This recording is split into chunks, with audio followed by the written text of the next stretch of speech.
नमस्कार श्री स्वामी समर्थ सर्वांना. तुमच्या सर्वांचं पुन्हा एकदा आपल्या या यूट्यूब चॅनलवर खूप खूप स्वागत आहे. बघा, दत्त जयंती ही जवळ आलेली आहे. बघा, 26 डिसेंबरला दत्त जयंती आहे आणि दत्त जयंतीनिमित्त आपण आपल्या घरामध्ये ह्या सेवा चालू करत असतो. बघा, गुरुचरित्र पारायण आपण चालू करत असतो. त्याचप्रमाणे प्रत्येक आपल्या श्री स्वामी समर्थाच्या केंद्रामध्ये गुरुचरित्र पारायणाचा सप्ताह बसलेला असतो. त्याचबरोबर आपण श्री स्वामी चरित्र याचं सुद्धा पारायण आपण घरात करत असतो. तर बघा, आपल्याला ह्या 6 तारखेपासून तर 26 तारखेपर्यंत, बघा ह्या 6 तारखेपासून ते 26 तारखेपर्यंत आपल्याला 21 दिवसाचं स्वामी चरित्र सारामृताचं पारायण आपल्याला करायचं आहे. तर बघा, आता हे कसं करायचं. आता हा व्हिडिओ लवकर बनवण्यामागचं कारण काय, तर बघा आपल्या महिलांना मासिक धर्म येत असतो. मासिक धर्म आल्यामुळे होतं काय, तर मध्ये काही दिवस आपले स्किप होतात. तर त्यासाठी हा व्हिडिओ मी लवकर करत आहे की जेणेकरून महिला ह्या पारायणाची सुरुवात किंवा स्वामी चरित्र सारामृत या अध्यायाची किंवा पारायणाची सुरुवात ही लवकर करू शकतात.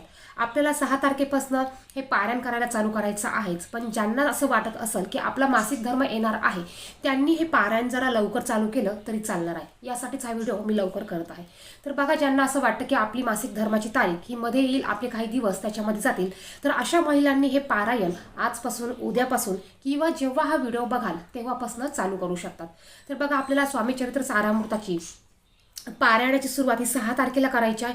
आपल्या सर्वांना माहिती आहे वेळी चरित्र सारामृत हा अद्भुत असा ग्रंथ आहे. बघा, आपल्या जीवनात भरपूर असे प्रश्न येतात. आपण आजारी पडतो, आपल्याला वेगवेगळे आजार होतात, वेगवेगळ्या आजारासाठी आपण वेगवेगळे औषधं घेत असतो, दवाखान्यात जात असतो, वेगवेगळ्या ट्रीटमेंट्स घेत असतो.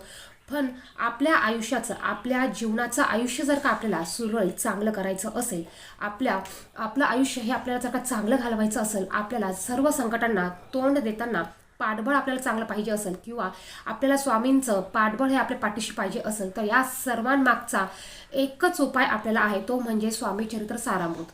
बघा, तुम्ही जर का स्वामींची सेवा करत असाल तर तुम्हाला माहिती असेलच की आपण नित्यसेवेमध्ये रोज स्वामी चरित्र सारामृताचे हे 3 अध्याय वाचत असतो.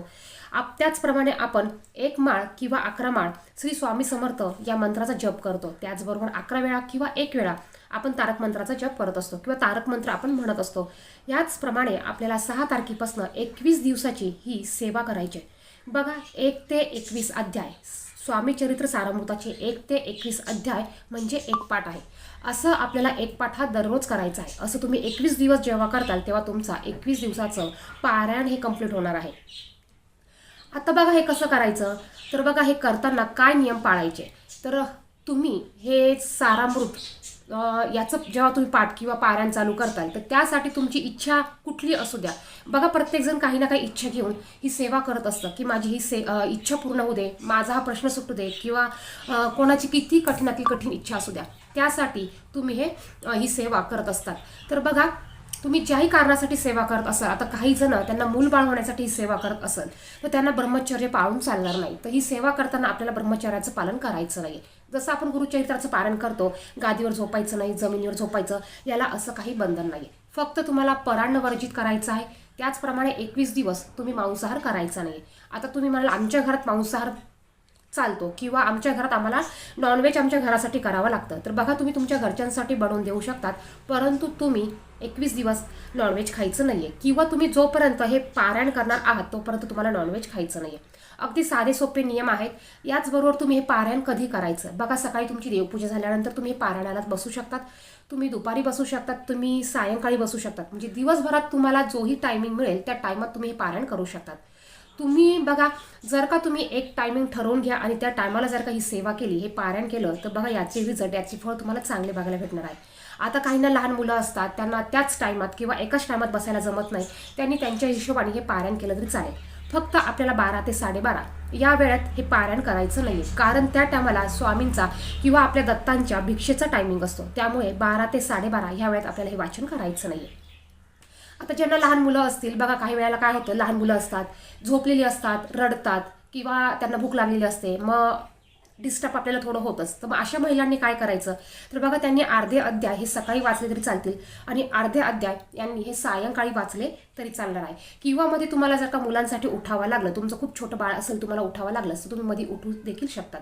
फक्त हे ज्यांना लहान मुलं आहेत त्यांच्यासाठी. आणि बाकीच्यांनी बघा हे पारायण करण्यासाठी थोडासा हा टायमिंग काढायचा आहे. बघा आपण दररोज जेवण करतो, दररोज फिरायला जातो, दररोज जात नाही आपण पण कधी फिरायला जातो, आपण दररोज आंघोळ करतो, दररोज आपण नित्य कर्मे करतो किंवा दररोज आपण आपल्या जीवनात काही ना काही करत असतो. त्याचप्रमाणे अशा विशिष्ट तिथीला जर का तुम्ही ही सेवा केली, हे पारायण केलं, तर याचं अद्भुत म्हणजे याची रिझल्ट आपल्याला खूप छान बघायला भेटतात, याचे अनुभव आपल्याला खूप छान बघायला भेटतात. आता बघा मी तुम्हाला असं म्हणते, तुम्ही एखादी इच्छा ठेवून किंवा तुमच्या काही अडचणी ठेवून किंवा एखाद्या इच्छापूर्तीसाठी तुम्ही हे पारायण न करता तुम्ही बघा फक्त ह्या पारायणाला सुरुवात करा. तुमच्या ज्याही काही इच्छा असतील, ज्याही काही अडचणी असतील, ते दत्त महाराज हे श्री स्वामी समर्थ महाराज ते ऑटोमॅटिक तुमच्या ह्या पूर्ण करतील. म्हणजे तुमच्या मनात कुठलीही भावना ठेवता किंवा आपल्याला हे मिळावं त्यासाठी आपण हे करतो आहे असं न करता तुम्ही फक्त पारायण करायला चालू करा. आता पारायण करायच्या टायमाला तुम्हाला सुरुवातीला पहिल्या दिवशी संकल्प सोडायचा असतो. संकल्प कसा सोडायचा याचा जर का व्हिडिओ तुम्हाला पाहिजे असेल तर कमेंट बॉक्समध्ये तुम्ही नक्कीच कमेंट करून सांगा, त्यावर देखील मी तुम्हाला एक व्हिडिओ तयार करून देईल. आता दुसरं म्हणजे जेव्हा आपण पहिल्या दिवशी संकल्प करणार आहोत त्या दिवशी आपल्याला संकल्पात काय बोलायचं आहे, तर बघा पहिल्या दिवशी तुम्हाला बोलायचं आहे की मी 21 दिवसाचं पारायण करणार आहे, मी ह्या तारखेपर्यंत पारायण करणार आहे असं आपल्याला अजिबात बोलायचं नाही. कारण बघा काही वेळेला आपल्याकडनं एक दिवस स्किप होतो किंवा आपण कुठे बाहेर गावी जातो किंवा आपली तब्येत ठीक नसते त्यामुळे आपण एक दिवस पारायणाला बसत नाही. काही वेळेला आपल्याला मासिक धर्म येतो त्यामुळे आपलं हे पारायण लांबणीवर पडतं. त्यामुळे तुम्हाला बोलताना फक्त म्हणायचं आहे की मी 21 पाठाचं पारायण करणार आहे, 21 पाठ मी हे करणार आहे, ह्या तारखेपर्यंत करणार आहे. तुम्हाला अजिबात ह्या संकल्पामध्ये बोलायचं नाही. अगदी छान आणि स्वच्छ मनाने तुम्ही हे पारायणाला चालू करायचं आहे. बघा आता पारायण करताना तुम्हाला 1 ते 21 अध्याय 1 ते 21 अध्यायाचा एक पाठ तुम्हाला दररोज करायचा आहे. याबरोबर तुम्हाला 11 माळी श्री स्वामी समर्थ मंत्राचा जप करायचा आहे. यानंतर तुम्हाला 11 वेळा तारक मंत्र देखील म्हणायचा आहे. बघा आता काहींना जॉब असतो, काहींना खरंच जमत नाही, काहींना लहान मुलं असतात, मग त्यांनी काय करायचं, त्यांनी एक पाठ म्हणजे 1 ते 21 अध्याय रोज वाचायचे आहे आणि त्यानंतर एक माळ श्री स्वामी समर्थ मंत्राचा जप केला तरी चालेल आणि एक वेळा तारक मंत्र बोलला तरी चालणार आहे. बघा स्वामी आपले हे सगळं समजून घेत असतात. आपली भक्ती महत्त्वाची असते. बघा तुम्ही किती केलं, कसं केलं हे महत्त्वाचं नाही, तर तुम्ही किती शुद्ध मनाने, किती भक्तिभावाने केलं, किती विश्वासाने केलं हे देखील आपलं महत्त्वाचं असतं. मग तुम्ही 11 माळी जप करा किंवा एक माळ जप करा, काही हरकत नाही. बघा तुम्हाला जर का टायमिंग नसेल तर तुम्ही एक माळ मंत्र जप केला तरी चालणार आहे. आता ह्या तिन्ही सेवा जर का तुम्हाला करायला टायमिंग नसेल तर मग तुम्ही ह्या तिन्ही सेवेपैकी कुठलीही एक सेवा केली तरी चालणार आहे. बघा तुम्ही रोज 11 माळी तारक मंत्र म्हटलं तरी चालेल, 11 वेळा तारक मंत्र म्हटला तरी चालेल, 11 माळी श्री स्वामी समर्थ मंत्राचा जप केला तरी चालेल किंवा मग तुम्ही रोज एक पाठ स्वामी चरित्राचा एक पाठ करा, एक वेळा तारक मंत्र म्हणा आणि एक वेळा श्री स्वामी समर्थ मंत्राचा जप करा. बघा अगदी साधी सोपी सेवा आहे. आपल्याला दत्त जयंतीपर्यंत ही सेवा करायची आहे.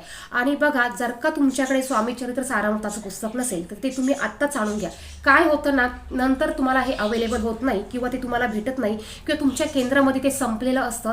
कारण ही सेवा चालू झाल्यानंतर आपल्या भरपूर अशा महिला आहेत की त्या ह्या सेवा करतात, त्यामुळे हा ग्रंथ तुम्हाला नंतर उपलब्ध होत नाही.